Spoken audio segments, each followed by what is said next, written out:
Hola, ¿qué tal amigos, amigas de Sin Censura? Soy Alina Duarte, como cada domingo les doy la bienvenida a su espacio. El día de hoy tenemos muchísima información, pero antes que otra cosa ocurre, como cada domingo les pedimos que vayan y se suscriban a nuestros canales. Nos encuentran en YouTube como Sin Censura Media, Sin Censura TV y Sin Censura Presenta. También nos encuentran en Facebook como Noticiero Sin Censura y encuentran a nuestro compañero Vicente Serrano como Vicente Serrano en Twitter. A mí me pueden encontrar en Twitter como @Alina Duarte en Instagram Alina Duarte, en facebook.com Alina Duarte Periodista, también en mi canal de YouTube. Así que bueno, una vez que hayan hecho esto, también vayan y activen la campanita en todos nuestros canales para que les lleguen las alertas de cuando estamos transmitiendo totalmente en vivo. Y pues bueno, el día de hoy, 12 de septiembre, tenemos mucha información, muchas reflexiones, pero sobre todo tenemos ahí el tema del 11 de septiembre. Yo sé que lo primero que le viene a la mente a muchos de ustedes es esto que ocurrió aquel 11 de septiembre del 2001 en Nueva York, en las Torres Gemelas, este ataque, ¿no?, en contra no solamente de las Torres Gemelas, sino del Pentágono. Esto que al final estuvo en boga este debate durante las últimas semanas, especialmente toda vez que veíamos la retirada de las tropas de Estados Unidos de Afganistán, que justamente decidieron comenzar esta ocupación luego de este 11 de septiembre, diciendo que Osama Bin Laden se encontraba en Afganistán, y a pesar de que en Afganistán dijeron que sí iban a permitir que se investigara, que persiguiera, al final decidió Estados Unidos pues invadir este país durante 2 décadas, y ahora pues vimos este fracaso, y sobre todo bueno, hay varios conectores en donde resulta que muchos de los talibanes que habían estado presos en Guantánamo ahora son los ministros del nuevo gobierno de Afganistán. Bastante complicado. Pero bueno, vamos a hablar de ese otro 11 de septiembre que no necesariamente ocupó los titulares de los medios corporativos el día de ayer.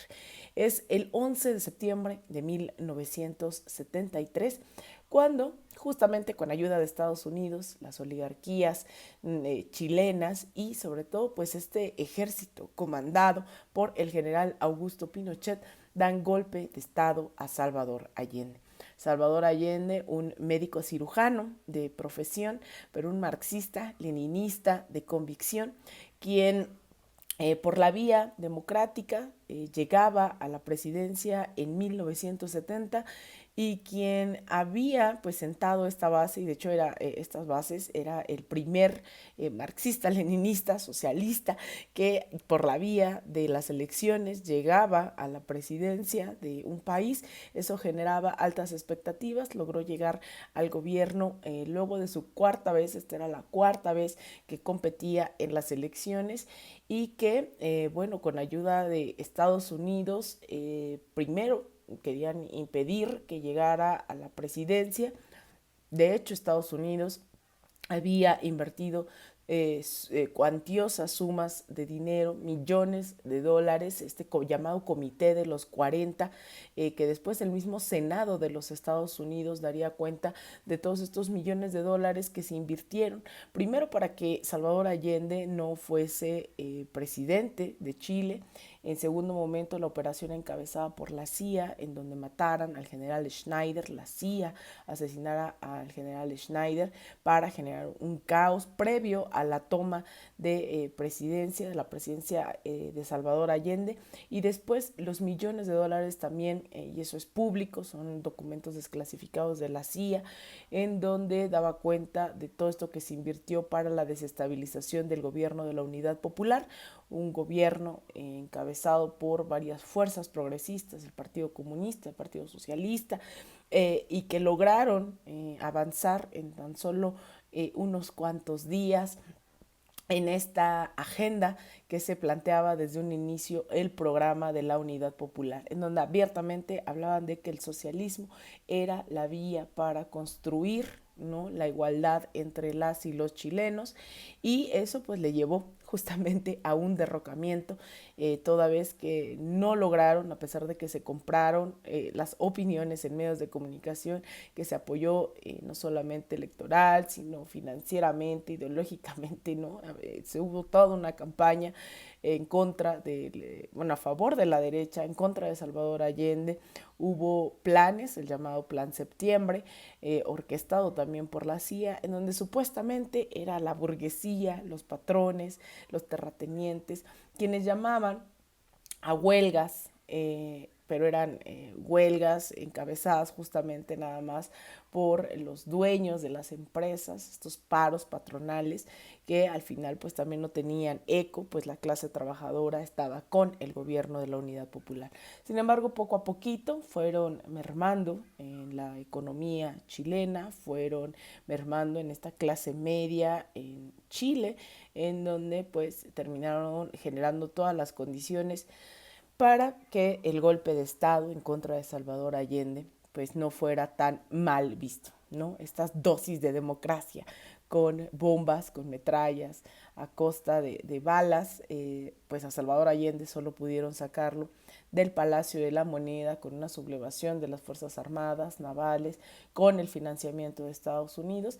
Y bueno, estoy muy feliz de decirles que a continuación vamos a escuchar a alguien que fue muy cercano a Salvador Allende, quien estaba de visita aquí en la Ciudad de México y a quien corrí para entrevistarlo, y que nos compartiera unas reflexiones acerca de este gobierno de la Unidad Popular, qué es el gobierno de la Unidad Popular, qué era, quién era, cómo era Salvador Allende, y era su ministro de Minería. Recordemos que si algo hizo enojar de verdad a Estados Unidos fue la nacionalización del cobre en Chile. Entonces, él justamente fue ministro de Minería, fue asesor económico, estuvo en el golpe de Estado, después pues nos contará también cómo se vivió ese golpe de Estado hasta el momento, de acuerdo con varios informes, suman ya 40,000 las víctimas de la dictadura pinochetista, y también un poco sobre lo que está ocurriendo hoy en Chile. Él es Jorge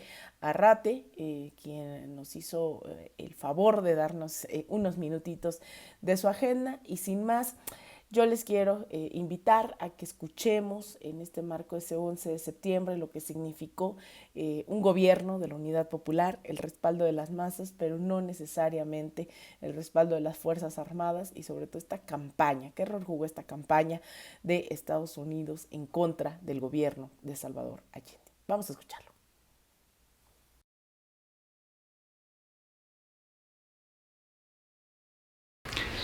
Mire, era un hombre que tenía un gran carisma en el sentido de su capacidad no solo política, sino de acercarse a las personas. Y yo creo que eso lo fue adquiriendo. Esas son virtudes con las que no se nace necesariamente, porque Allende recorrió Chile tantas veces. Fueron 4 campañas presidenciales. Y en aquella época no había Google ni Twitter, había simplemente el contacto personal. En burro, en carreta, en canoa, recorrió hasta el último rincón de Chile en 4 campañas. Entonces era un personaje en los hogares chilenos.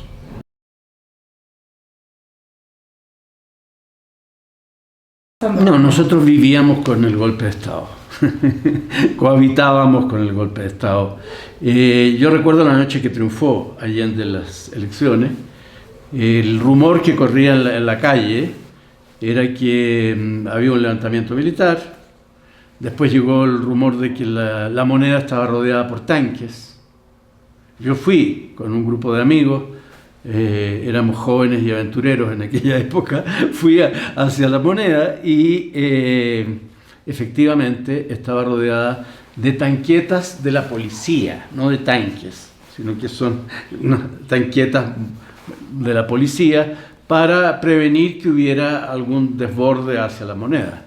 Pero no había esa noche un intento de golpe evidente, aunque después se supo que había un grupo de generales a quienes Allende eliminó, que estaban conspirando para dar un golpe.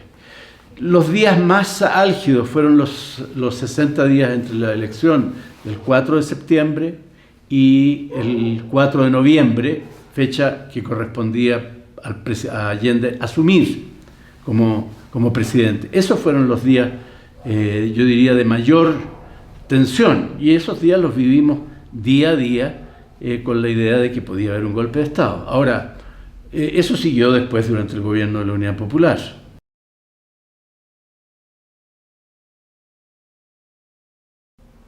Está comprobado en las investigaciones que hizo el propio Senado norteamericano, el famoso informe Church, que lleva el nombre del senador que presidió la comisión, cómo la CIA intervino en la elección de 1964 para tratar de que fuera derrotado Allende en las elecciones, que efectivamente lo fue.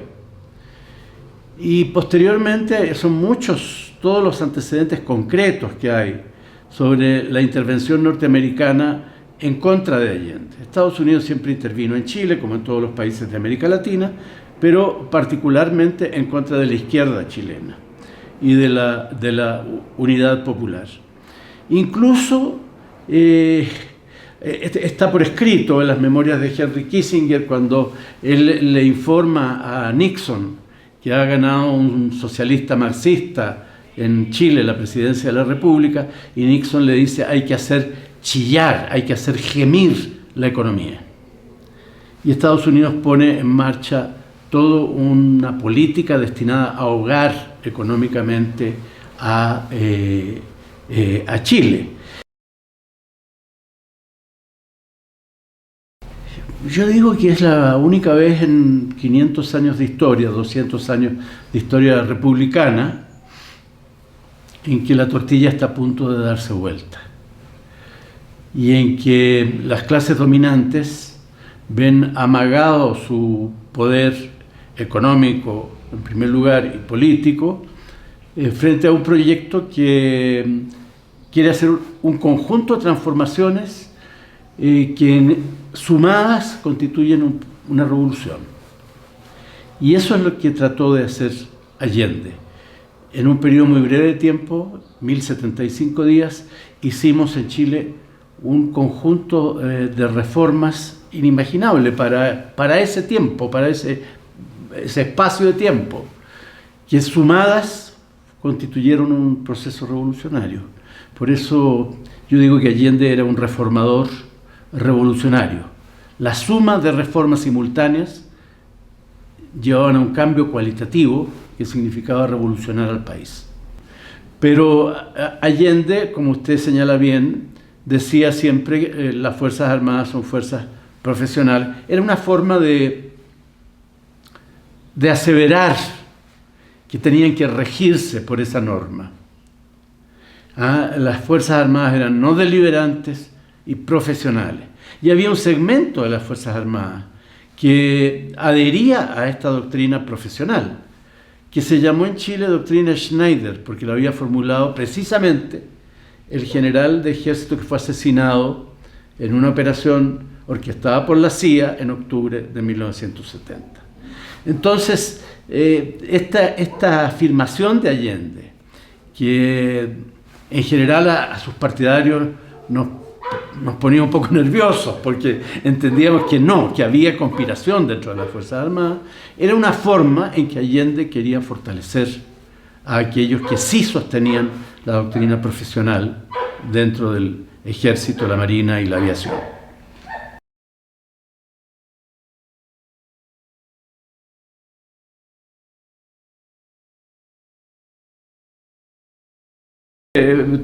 Fui asesor económico del presidente Allende y mi principal función en el gobierno hasta el golpe yo era el presidente ejecutivo de la Corporación del Cobre, así que lo que me está preguntando fue mi tarea, la nacionalización de las riquezas básicas, particularmente del cobre. Y en paralelo con ese cargo yo ejercí en un momento del año 72 el cargo de ministro, tuve los dos cargos al mismo tiempo.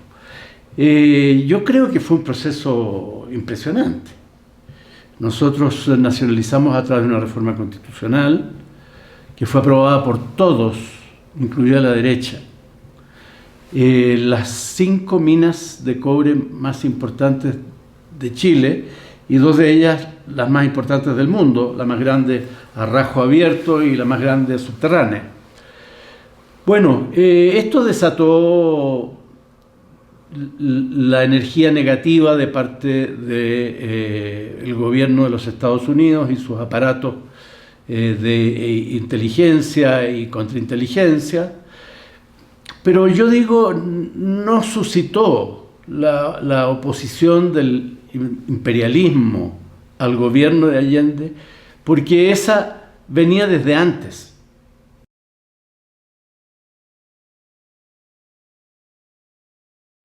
Fue un golpe muy brutal,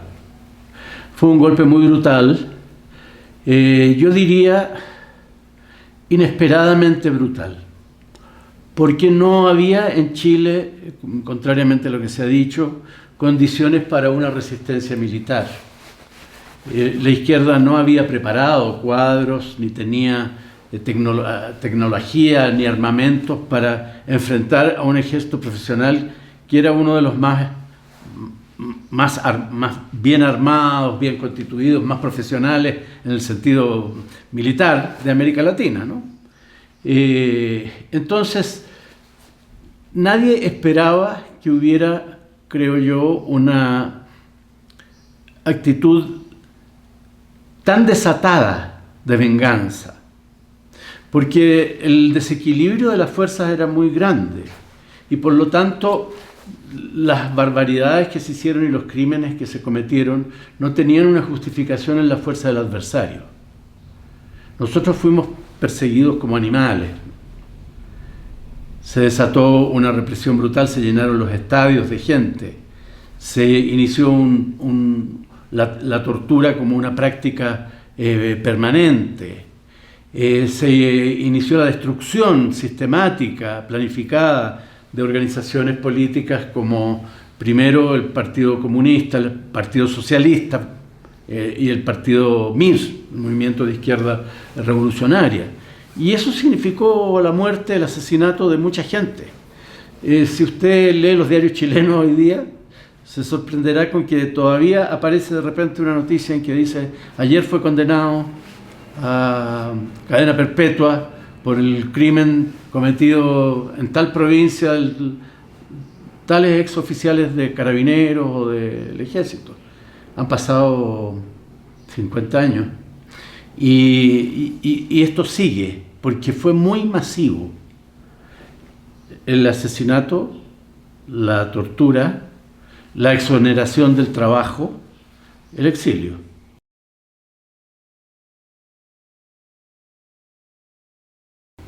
Yo soy de una generación que nació durante la Segunda Guerra Mundial y que vivió la postguerra, y en la postguerra todo el diseño de las nuevas políticas que los Estados Unidos elaboraron hacia América Latina.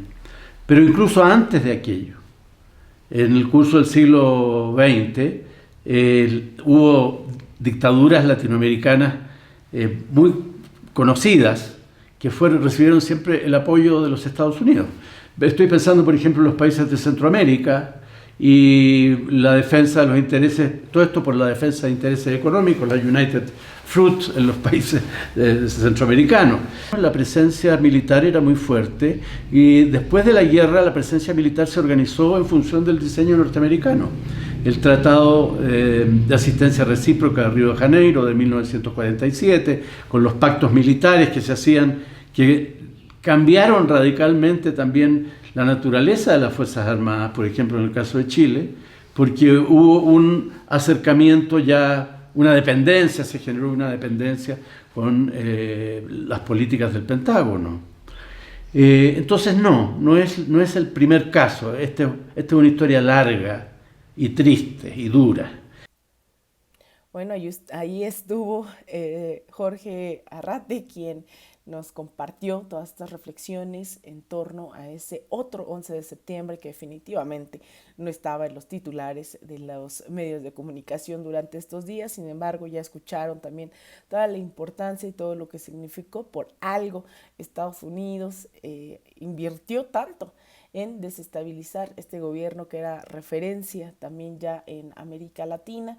Entonces, un gobierno que logró hacer alianzas, por ejemplo, con el gobierno de Cuba, de Fidel Castro, quien por cierto visitó 24 días la nación chilena durante el gobierno de la Unidad Popular y respaldó, pero sobre todo se interpretó esta visita de Fidel Castro como una escuela de formación de cuadros del gobierno de la Unidad Popular, y que, bueno, eso generaba bastantes expectativas. Llegó el golpe de Estado, entró Chile en un periodo de dictadura hasta 1990, pero que también, a pesar de este cambio digamos, de esta transición que se dio en América Latina de los gobiernos militares a los gobiernos llamados civiles, pues al final la política económica que se empezó a implementar en Chile durante los 70s no cambió sustancialmente con estos gobiernos de centro o de derecha como Pinochet, ¿no? A pesar como Pinochet, como Sebastián Piñera, perdón, y como Michelle Bachelet. Entonces, esto no cambió la política económica y generó un estallido social en octubre del 2019, de la cual después de bastantes meses se logró instalar esta asamblea constituyente que busque dar fin a esta constitución de Pinochet. Ahí está la historia, dice: la historia es nuestra y la hacen los pueblos, decía Salvador Allende, y de hecho vamos a escuchar brevemente este último discurso que dio desde La Moneda, justamente ya bajo las balas, las bombas.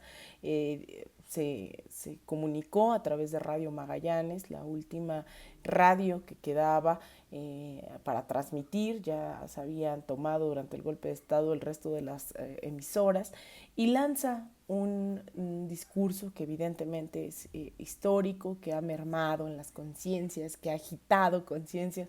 Vamos a escuchar estas últimas palabras de Salvador Allende. Sigan ustedes sabiendo que mucho más temprano que tarde, de nuevo, abrirán las grandes alamedas por donde pase el hombre libre para construir una sociedad mejor. ¡Viva Chile! ¡Viva el pueblo! ¡Vivan los trabajadores! Estas son mis últimas palabras. Tengo la certeza de que mi sacrificio no será en vano. Tengo la certeza de que por lo menos será una lección moral que castigará la felonía, la cobardía y la traición.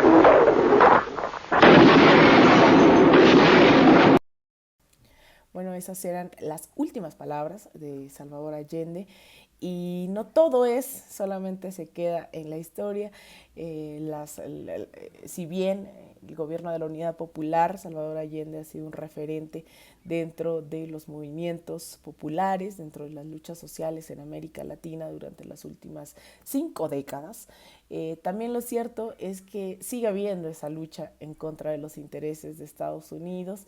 Hay luchas que siguen trascendiendo la historia, y que, así como vimos el estallido social en Chile, así como hemos visto el estallido social en Colombia, pues también hay otras luchas, otros gobiernos que han sido causa, que han sido consecuencia de todas estas políticas de otros gobiernos progresistas, y que ahora en México tenemos que entender que hay que dimensionar en donde nos encontramos después de fraudes electorales, después de, aquí no fue una dictadura militar, pero fue eso que decía Vargas Llosa, esta dictadura perfecta, que pues bueno, ahora vemos a Vargas Llosa como uno de los principales militantes de la derecha en América Latina.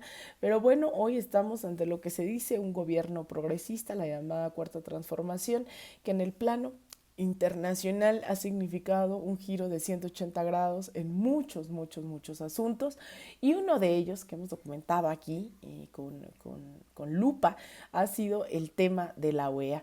Durante esta reunión de alto nivel en Washington, donde acudió la secretaria de Economía, Tatiana Cloutier, donde acudió el canciller Marcelo Ebrard, donde pues al menos se planteó esa otra posibilidad de, bueno, esta carta que manda el presidente Andrés Manuel López Obrador al presidente Joe Biden diciéndole hay que cambiar la forma en que se trata la migración. Vamos a ver cuál es la respuesta de Estados Unidos. Mientras tanto, la Guardia Nacional en el sur, pues hemos visto estas imágenes, sobre todo del Instituto Nacional de Migración, pateando migrantes en la cabeza, diciendo, pues persiguiéndolos, ¿no? En toda la frontera sur. Pero bueno, en esta reunión de alto nivel se hablaron evidentemente de temas económicos, pero también se dio un anuncio por parte del canciller Marcelo Ebrard. El próximo 18 de septiembre tendrá lugar la reunión de la Comunidad de Estados Latinoamericanos, la CELAC, que la presidencia pro tempore corre a cargo del gobierno de México. Es una organización que nace desde una concepción de izquierda, progresista en el continente. Nace en el 2010 en Caracas esta organización y hoy México la preside, y el presidente, y el canciller Marcelo Ebrard durante esta reunión en Washington, durante esta semana, anuncia que América Latina hará una propuesta a Estados Unidos y a Canadá en el 2022 para ya sea reformar la OEA o generar una nueva organización. Vamos a escuchar este anuncio que es totalmente relevante para los pueblos de América Latina.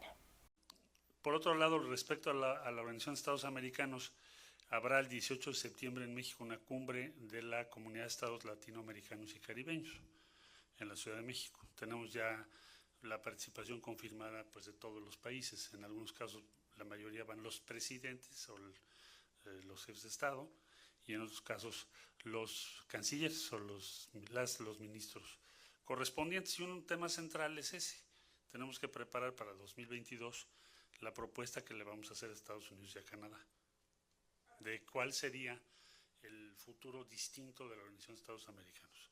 ¿Se reemplazaría por otra organización? ¿Qué rasgos tendría? ¿Cómo funcionaría? Eso va a ser el día 18 de septiembre.